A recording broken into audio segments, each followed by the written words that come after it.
Hi friends, good morning. ఈరోజు నేను వాక్యం చదువుతూ ఉన్నప్పుడు ఒక మంచి మాట నన్ను ఆకర్షించిందండి. మరి యోహాన్ రాసిన 2వ పత్రికలో ప్రేమ అంటే చాలామంది తెలియక ప్రేమ అంటే ఎన్నో విధాలుగా అనుకుంటూ ఉంటారు.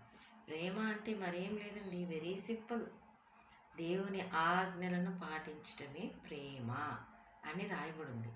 అయితే నేను చాలాసార్లు చదివాను, కానీ అంత పర్టికులర్గా అది నాకు కనెక్ట్ అవ్వలేదు. కానీ ఈరోజు మాత్రం కనెక్ట్ అయిందండి. దేవుని ఆజ్ఞలను పాటించటము దేవుని ప్రేమ. ప్రేమ అంటే ఏమీ లేదండి, వెరీ సింపుల్. మనకు నిర్గమాకాండంలో ఉన్నాయి, ఆజ్ఞలు ఇచ్చాడు దేవుడు. అలాగే మరి సువార్తల్లో కూడా దేవుడు ఆజ్ఞ ఇచ్చాడు. అన్నిటినీ కలిపి 2 ఆజ్ఞలు చేసి ఇచ్చాడు. చూసారా? దేవుణ్ణి మనము పూర్ణ ఆత్మతోనూ పూర్ణ హృదయంతోనూ సేవించాలి.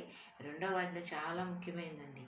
నిన్ను వలె నీ పొరుగు వానిని ప్రేమించు. Love your neighbours as you love your self. ఈ ఆజ్ఞలన్నీ మనం పాటించామనుకోండి, అదే ప్రేమ అంటండి. ప్రేమ అంటే వేరే వేరే ఏమీ లేదు, దేవుని ఆజ్ఞలను పాటించడమే ప్రేమ. సో మనం దేవుని ఆజ్ఞలన్నింటినీ పాటించామనుకోండి, డెఫినెట్గా మనము ప్రేమ అంటే తెలుసుకుంటాము. మనం ప్రేమ కలిగి ఉండడం కూడా మనకి వస్తుంది. కాబట్టి మీరు కూడా యోహాన్ రాసిన 2వ పత్రిక తీసి చదవండి. దాంట్లో దేవుని ఆజ్ఞలను పాటించడమే ప్రేమ అని ఉంది.